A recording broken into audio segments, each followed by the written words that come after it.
오늘 저희들에게 주신 하나님의 말씀 히브리서 12장 1절에서 3절의 말씀 의지하고 둘러보라 그리고 바라보라 이런 제목의 말씀을 전합니다. 제가 여러분이 잘 아는 사람 이름을 셋을 드릴 테니까 이들의 공통점이 뭔지 한번 살펴보시기 바랍니다. 아브라함, 이삭, 야곱. 이 세 사람을 뭐라고 부를까요? 정답입니다. 이 사람 믿음의 조상이라고 부르죠. 자, 그러면 두 번째 아벨, 에녹, 노아. 이거 아마 제 생각에는 목사님들도 좀 어려울 텐데. 에녹, 아벨, 노아. 이들이 무슨 관련이 있나? 자, 그러면 이 사람들 어떻습니까? 사라, 아브라함의 부인입니다. 사라, 모세. 이 두 사람의 공통점은 뭘까요? 제가 문제를 내면서도 참 고약하다. 이걸 맞힐 사람이 있을까? 제가 이런 생각을 했습니다. 자, 이 사람들도 한번 해보겠습니다. 라합, 기드온, 바락, 삼손, 입다, 다윗, 사무엘. 선지자인가? 사사인가? 자, 마지막입니다. 이 사람들 다 합치면, 이 사람들을 다 합쳐서 부르는 공통의 이름이 있습니다. 무엇일까요? 이거 마침 모르시면 제가 다음 주 설교를 부탁하겠습니다. 여러분, 성경에 지금 제가 불러드린 이 사람 전부를 다 합쳐서 공통의 이름으로 부르는 성경이 있습니다. 그게 오늘 제가 본문으로 읽은 히브리서 12장 바로 앞장, 히브리서 11장에 나오는 사람들 이름입니다. 히브리서 11장에 믿음장이라고 부르는 그 히브리서 11장에 나오는 사람들의 이름입니다. 이 히브리서 11장은 이 사람들 전체를 하나로 묶어서 뭐라고 불렀는가? 믿음의 선조들이다 이렇게 불렀습니다. 여러분 2절을 보시면 알 수 있습니다. 11장 2절 믿음의 선조들이라 이렇게 불렀습니다. 이들 전체를 하나로 묶어서 부르는 이름이 또 하나 있습니다. 또 하나. 그것은 11장에 있지 않고 오늘 주신 말씀으로 읽은 12장 1절에서 3절 사이에 나옵니다. 무엇일까요? 네, 증인입니다. 증인들. 제가 앞서 말씀드린 아브라함으로부터 시작을 해서 사무엘까지 이르는 이 많은 사람들을 성경은 믿음의 선조들이라고 부르고 다른 말로는 증인들이라고 불렀다는 것입니다. 왜 이렇게 믿음장이라고 불리는 히브리서 11장이 이 사람들의 이름을 일일이 하나씩 거명해 가면서 얘기하고 있을까요? 히브리서 11장이 이들을 거명하는 이유가 뭘까요? 네, 여러분 잘 아시는 그대로입니다. 히브리서 11장을 믿음의 장이라고 부르는 그대로 믿음으로 산 사람들 얘기를 하려고 하는 것입니다. 성경은 이들 한 사람 한 사람을 거명하면서 이렇게 말하고 있는 것입니다. 이들은 이렇게 이런 믿음으로 살았다. 한 사람 한 사람을 들면서 그리고 그 결과 그들은 바로 이런 사람들이 되었다. 이것을 얘기하고 있습니다. 이들에 대한 사연을 히브리서 11장이 좀 전하고 있는데요.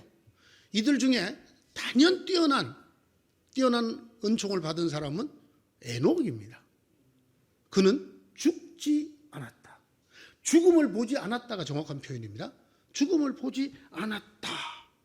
그뿐만 아니라 오늘 거명한 사람 중에는 이미 수태할 나이가 지난 몸으로 아들을 낳은 사람도 있습니다. 누구죠? 사라입니다. 그런가 하면 하나님을 기쁘시게 한 자라는 증거를 받았다. 이런 사람도 있습니다. 역시 에녹이죠. 그런가 하면 많은 사람들에게 너희는 의인이다. 의로운 사람이다, 의인이라고 성경이 말하고 있습니다. 또는 의의 상속자다, 이렇게 말씀하고 있습니다. 이들에 대한 설명 중에 가장 중요한 것은 이런 것입니다. 하나님께서 바로 이 사람들의 하나님이라는 이름을 기뻐하셨다. 하나님께서 이 사람들의 하나님이라고 불리기를 기뻐하셨다. 얼른 이해가 잘 안 되신 말씀인가 본데요. 이렇게 설명하면 좋겠어요. 하나님이 하나님의 아들 배한숙이 아니라 배한숙의 하나님이라고 불리는 것을 기뻐하셨다. 여러분, 조국을 빛낸 사람들이 있지 않습니까? 나라를 빛낸 사람들, 그들은 자랑스러운 대한의 아들, 딸일 뿐만 아니라 우리가 그 사람을 들어서 다른 나라 사람들이 우리나라를 기억을 한단 말이죠.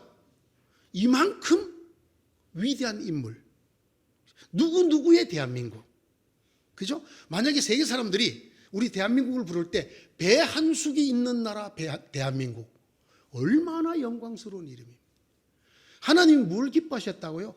배한숙의 하나님이라고 불리는 것을 기뻐하셨다. 그 사람들이 누구라고? 앞서 제가 거명했던 그 사람들입니다. 하나님이 그들의 하나님이라고 불리기를 기뻐하셨다. 그래서 하나님께서는 그들을 위하여 하늘에 고향을 만들어 두셨다. 여러분, 그들은 다 행복하게 살은 것은 아니었어요. 그들은 이 땅에 살면서 하늘을 바라보고 살았지만 더러는 말로 다 할 수 없는 고난과 고통을 받았다고 11장 35절에서 38절이 기록하고 있습니다. 더 기가 막힌 이야기는 39절에 나오는데요. 11장 39절에 그들이 약속된 것을 받지 못하고 죽었다, 이렇게 기록하고 있습니다. 우리가 흔히 믿음의 사람들, 하나님이 그들의 하나님이라는 부름을 기뻐하시는 사람들은 이 땅에서 복을 다 받은 것으로 생각하기가 쉽습니다. 그러나 그렇지 않았다는 거예요. 약속된 것을 바라만 보고 받지 못하고 죽었다는 것입니다. 그런데 그럼에도 불구하고 이 믿음의 선조들, 증인들은 믿음을 저버리지 않았습니다. 약속된 것을 받지 못하고 바라만 보고 죽었지만 그래도 그들은 믿음을 저버리지 않았다고 성경은 말씀합니다.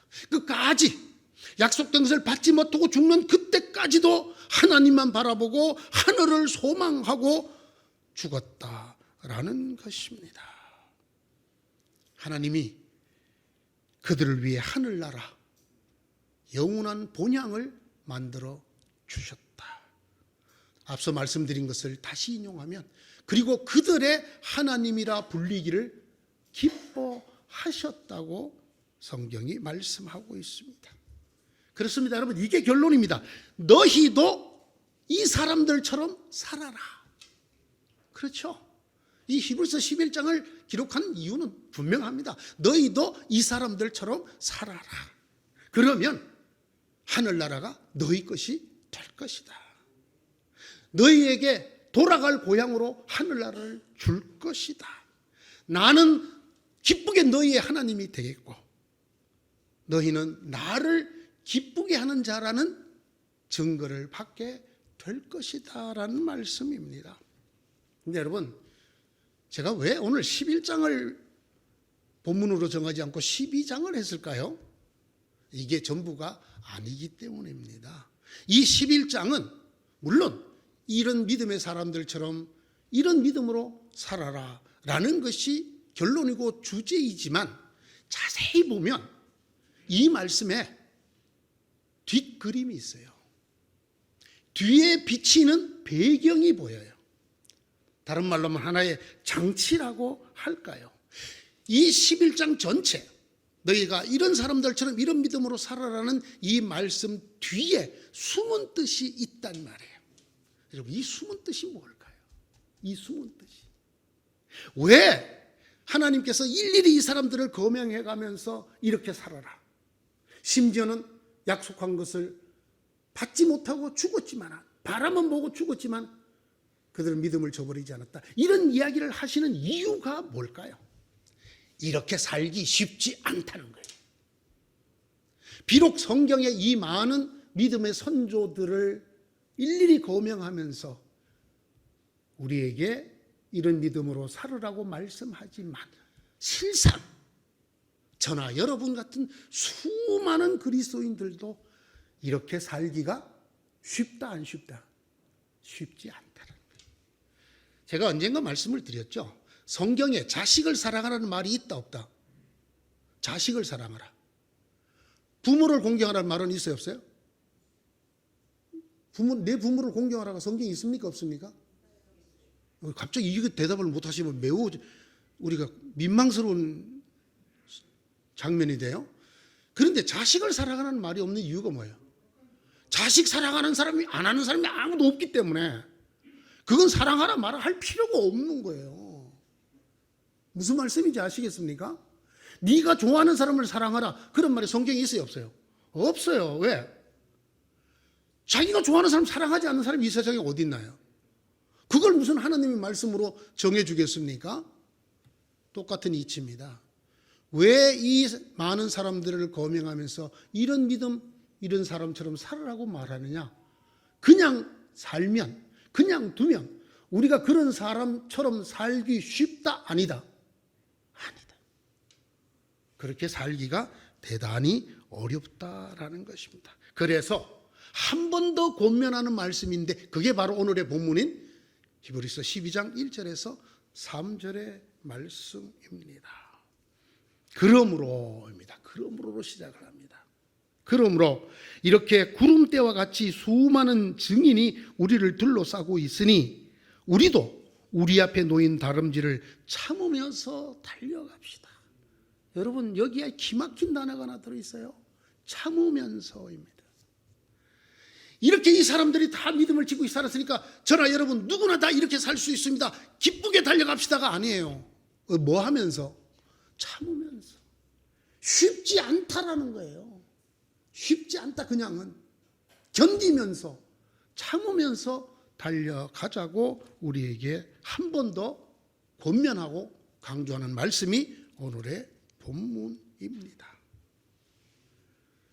저는 그래서 히브리서 11장이 바로 이 12장 1절에서 3절의 말씀을 전하기 위한 배경으로 자리 잡고 있다고 생각을 합니다. 이들을 둘러싼, 우리를 둘러싼, 구름같이 둘러싼 수많은 구름대 같은 증인이라고 말씀하면서 이 사람들을 보고 용기를 내어라. 이 사람들을 보고 네 가는 길이 녹록지 않지만은 참고 견뎌라. 그러면 너도 이 사람들처럼 될 것이다를 말씀하고 있는 것입니다. 삶이 우리를 짓누를 때가 있습니다.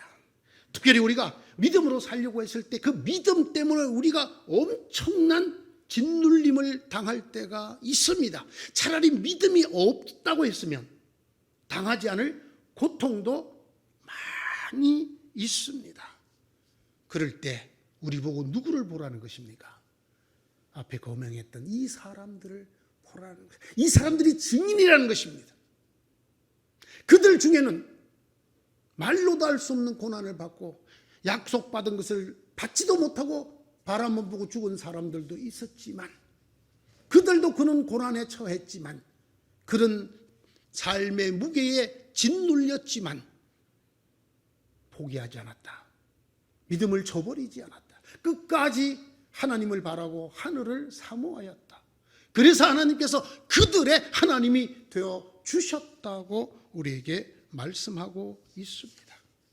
여기에 얽매이기 쉬운 죄라는 표현이 나오는데요. 무거운 짐과 얽매이기 쉬운 죄를 벗어버리자 이런 얘기가 나오는데 이 얽매이기 쉬운이라는 것이 여러분 거기에 각주가 붙어 있어요. 무슨 말이냐면 쉽게 빗나가 버리는 이라는 뜻이라는 거예요. 무슨 말이냐면 저나 여러분이나 누구나 믿음으로 살고자 하실 때 쉽게 죄에 빠진다는 거야. 아예 뭐 죄를 먹고 마시는 사람은 말할 것도 없지만 하나님 앞에 믿음을 지키고 의로운 사람들로 하나님을 기쁘시게 하는 사람들로 살려고 하는 사람들조차도 너무 쉽게 화살이 관역을 빗나가 버리듯이, 여러분, 화살이 관역을 빗나간다, 하마르티아, 이게 본래 구약 성경의 죄라는 글자잖아요. 쉽게 벗어난다는 거예요. 여러분, 아무 일도 안 하는 사람은 아무 일도 안 일으켜요. 제가 요즘 보는 신문에 이 중년 이후의 남자들의 가정생활에 대한 걸 쓰는 데가 있어요.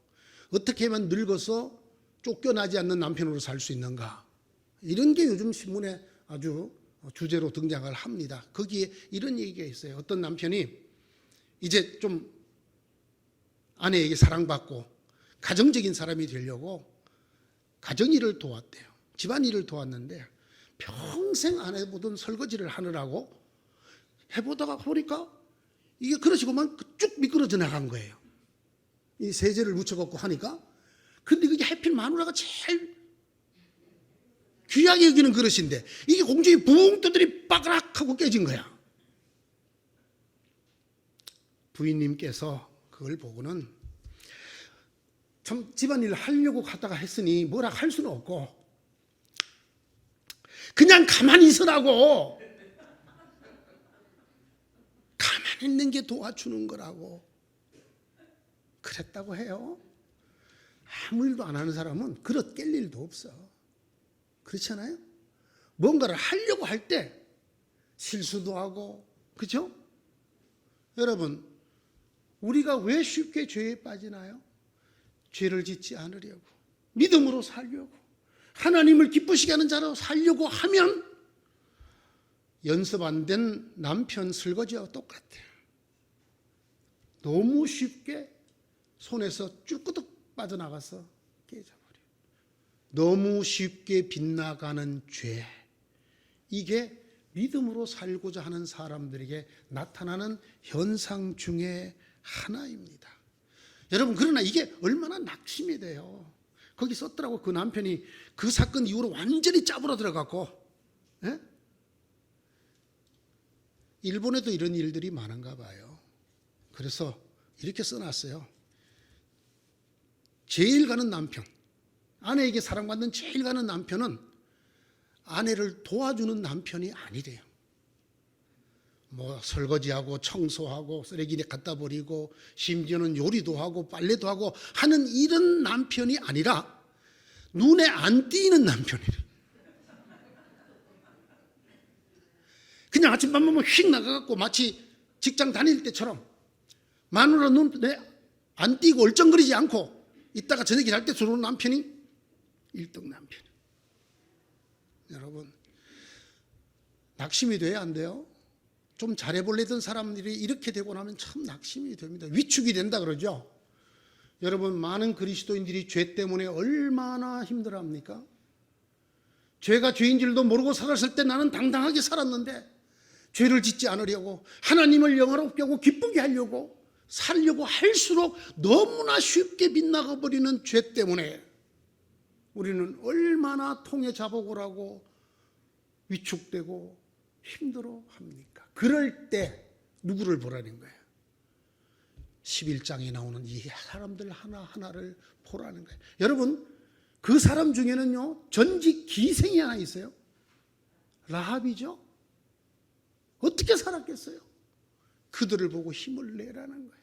그들이 처음부터 끝까지 온전하게 믿음을 다 지킨 사람들입니까? 아브라함만 해도 거짓말을 했어요, 안 했어요? 자기 마누라 때문에 자기가 죽을까 봐 누이 동생이라고 속이고, 예? 자기가 죄를 짓는 게 아니고 자기 부인이 죄를 짓도록 만드는 이런 일도 했던 사람이에요. 그들을 보면서 위로를 받으라는 거예요. 그래도 그들이 끝까지 믿음의 경주를 완주했다. 삶이 너를 짓누르느냐? 특별히 믿음의 삶을 살려고 했을 때 너희 마음이 큰 짐에 눌린 것처럼 어려우냐? 바로 살아보려고, 하나님 자녀답게 살아보려고 할수록 너무나 쉽게 빗나가 버리는 내 삶 때문에 괴로웠느냐? 좌절하지 말아라. 절망하지 마라. 너를 둘러싸고 있는 구름대 같은 이 증인들을 보고 용기를 얻어라. 용기를 내어라. 그래서 네 앞에 놓인 그 믿음의 길을 참으면서 가거라. 이렇게 오늘 말해주고 있습니다. 하나 더 있습니다, 여러분. 이 뒤에 있는 배경이 아닙니다. 이건 우리 앞에서 비추는 인도하는 등입니다. 우리를 이끌어주는 빛이 하나 더 있어요. 여기 오늘 2절부터 읽어보시면 누굽니까? 예수 그리스도예요. 예수 그리스도. 여러분, 이 땅에 믿음으로 살았던, 가장 온전하게 살았던 요셉, 이삭, 주님과 비교하면 비교가 돼야 안 돼요? 안 돼요. 모든 신앙인의 완전한 모범, 완전한 정답, 그분이 누구예요? 예수님이잖아요. 예수님. 정말 흠도 티도 없이 온전한 믿음의 삶을 사신 분, 우리 주 그리스도 예수께서 우리 앞에서 우리를 비추고 있습니다. 그분을 이렇게 설명합니다. 우리 믿음의 시작이요, 우리 믿음의 마침이다. 우리가 갖고 있는 그 믿음의 창시자요, 이 믿음의 완성자라고 말합니다. 하나님 안에서 신앙을 가지려고 하는 모든 사람들의 모범일 뿐 아니라 그 신앙의 알파와 오메가가 되시는 예수이십니다. 그 예수 그리스도께서 우리를 앞에서 비추고 있다는 것입니다. 뒤에 둘러싼 이 구름대 같은 믿음의 선조들, 증인들 외에 우리 앞에서 우리를 이끄시기 위해서 새벽별처럼, 광명한 별처럼 우리를 비추는 분이 계시다는 것입니다. 그래서 우리를 이끌어 가시는 분이 계시다는 것입니다. 우리를 비추어서 길을 잃지 않도록 이끌어 가시는 분이 계시다는 것입니다. 바로 우리 주님 예수 그리스도입니다. 우리 주님 예수 그리스도의 우리를 비추고 이끄는 빛은 그의 삶입니다. 그의 말이 아니라 그의 삶입니다. 그가 친히 이 믿음의 선조들보다도 훨씬 더 온전하게 하나님 앞에 믿음으로 사는 삶을 보여주시며 우리 앞에서 우리를 향하여 비추고 계시다는 것입니다. 특별히 오늘 우리에게 주신 말씀은 예수님이 참으셨다라는 말을 쓰고 있습니다. 믿음의 선조들도 많이 참았습니다. 오랜 세월 참은 사람도 있습니다. 저는 아브라함을 볼 때마다 참 안 됐어요. 그가 몇 년을 참아갖고 아들 얻었죠? 자그마치 24년 이상을 참았어요. 야, 그렇게 견딜 수 있을까? 그러나 여러분, 우리 주님도 참으셨어요. 우리 주님도 바보처럼 참으셨어요. 바보처럼. 아니, 말도 하지 못하고 저항도 하지 못하는 한 마리 어린 짐승처럼, 성경이 그런 표현을 쓰고 있죠. 틀 깎는 자 앞에 어린 양처럼 그냥 참고 또 참으셨습니다. 정말 많은 고통을 당하셨습니다. 큰 고통을 당하셨습니다. 비웃음도 당하였고 부끄러움도 당하였고 말로도 할 수 없는 억울함도 당하였습니다. 외로우셨습니다. 버림받으셨습니다. 그가 십자가 위에서 오죽했으면 나의 아버지 어찌하여 나를 버리시나이까. 여러분, 신앙생활을 하다가 목숨을 걸고 신앙생활을 하다가 마지막 오는 느낌이 하나님이 나를 버렸구나. 여러분, 그런 지경에 이르러 보신 적이 있습니까? 주님은 그런 지경에까지도 나아가셨습니다. 우리 주님 제자들이 하신 말씀입니다. 내가 지금 12군단이나 되는 천군 천사를 불러서 이들을 다 무찌를 수 있다. 세상을 창조하신 분이시, 세상을 뒤엎을 힘을 가진 그분이 묵묵히 조롱과 핍박을 받으며 저주의 십자가에서 버림받은 외톨이 비명을 지르시면서 죽어가는 일을 참아내셨습니다. 참았다 그랬어요. 십자가를 참았다. 그 주님이 우리 앞에 계십니다. 그렇게 참고 그 믿음의 길을 끝까지 죽기까지 가신 결과 믿음의 완성자가 되었습니다. 구세주가 되었습니다. 부활하신 하나님, 하나님의 권능의 우편에 앉으시는 우리 주님, 모든 피조물로 그 앞에 무릎을 꿇게 하는 주님이 되셨습니다. 오늘 이 말씀 중에 우리의 가슴을 찌르는 말이 있습니다. 그게 뭐냐면 자기를 배반하는 사람 중에 죄인들이 있었다. 자기에 대한 죄인들의 반항까지 참으셨다.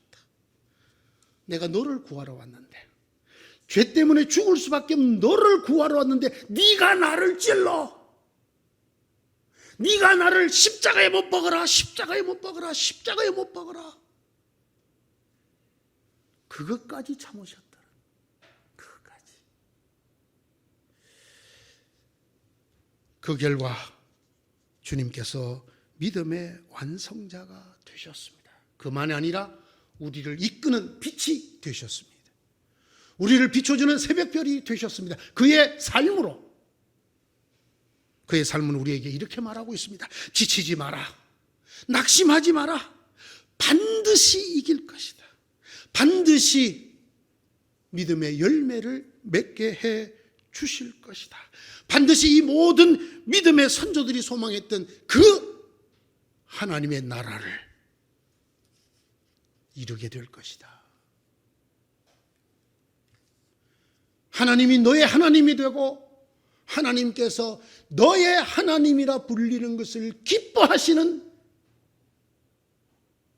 삶에 이르게 될 것이다. 나를 보아라. 나를 생각해 보아라. 그러면 견딜 수 있을 것이다. 그러면 지쳐서 포기하지 않게 될 것이다. 자기를 배반하고 자기를 저항하는 죄인까지 참으신,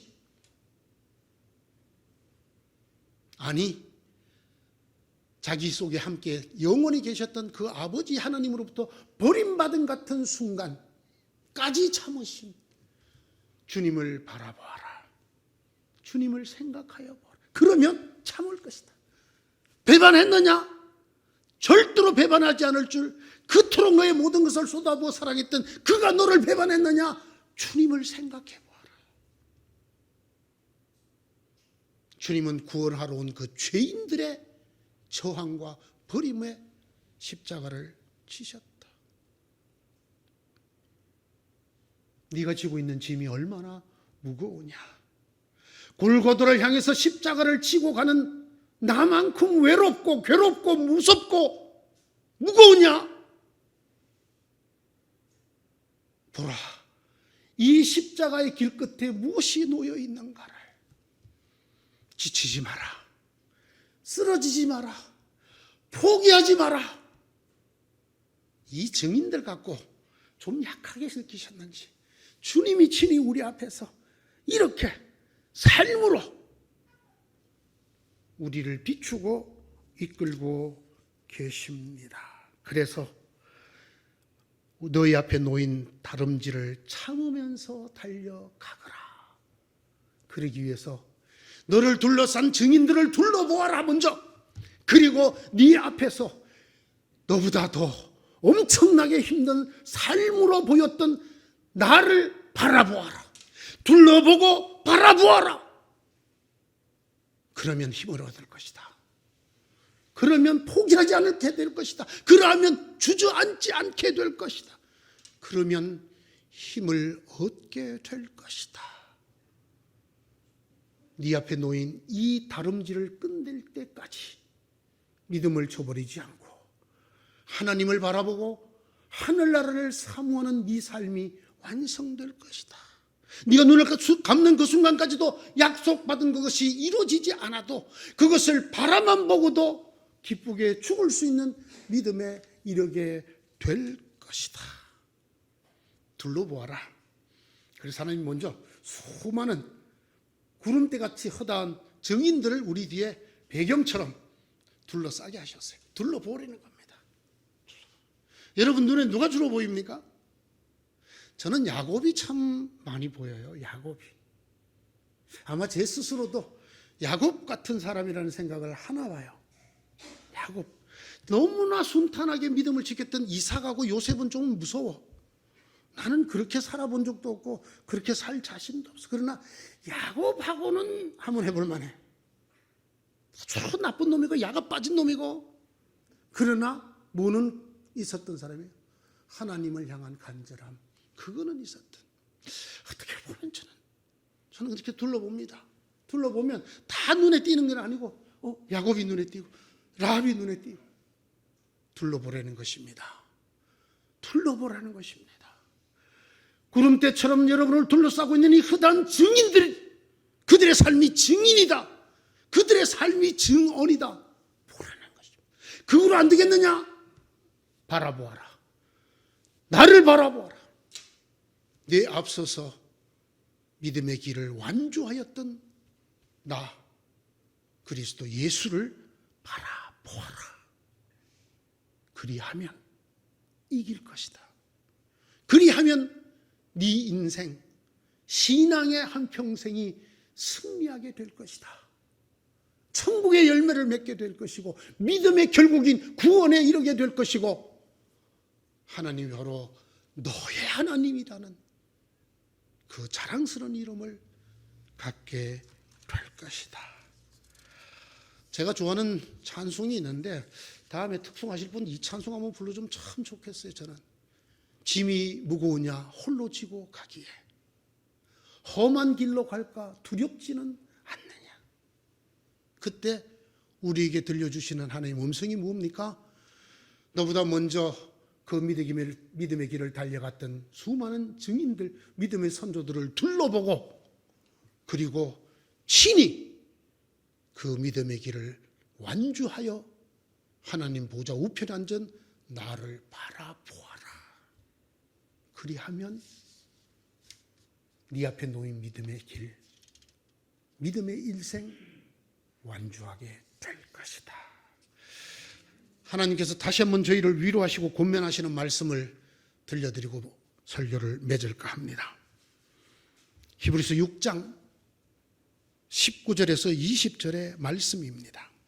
우리에게는 이 소망이 있으니 그것은 안전하고 확실한 영혼의 닷과 같아서 휘장 안에까지 들어가게 해 줍니다. 예수께서는 앞서서 달려가신 분으로서 우리를 위하여 거기에 들어가셔서 멜기세덱의 계통을 따라 영원히 대제사장이 되셨습니다. 우리에게 이 소망이 있습니다. 그러므로 주님 다시 말씀하십니다. 허다한 믿음의 선조들, 구름 같은 증인들을 둘러보고 너희 앞서 달려간 나를 바라보아라. 모든 성도가 이렇게 하나님의 생명책에 제가 앞서 불러드렸던 그 사람들처럼 이름이 기록되는 성도들 되시기를 축원합니다. 기도합시다. 하나님, 저희는 온전한 사람들이 아닙니다. 아시지 않습니까? 저희들은 참 쉽게 빗나가는 화살입니다. 쉽게 죄에 빠집니다. 바로 살려고 몸부림칠수록 더 깊이 빠지는 절망스럽고 정말 위축될 수밖에 없는 저희들입니다. 그러나 주님, 오늘도 힘주시니 감사합니다. 허다한 구름대같이 우리를 둘러싼 허다한 증인들 보여주시고 친히 앞서 달려가신 주님 스스로를 보여주셔서 둘러보고 바라보며 따라오라고 하시는 주님의 은혜에 감사를 드립니다. 주님, 이 힘을 주십시오. 우리 스스로 모든 걸 이기고 승리하는 힘보다도 우리처럼 연약했지만 끝까지 믿음을 완주했던 믿음의 선조들을 둘러보고 우리에게 힘을 주시기 위해서 우리 앞서 달리시고 비추고 이끄시는 주님을 바라보면서 따라갈 수 있게 해달라는 이 믿음 주시옵소서. 이것을 허락하여 주시옵소서. 그리하여 마침내 내가 너의 하나님이라 불리는 것을 기뻐하노라 말씀해 주시옵소서. 예수님 이름으로 기도드리옵나이다.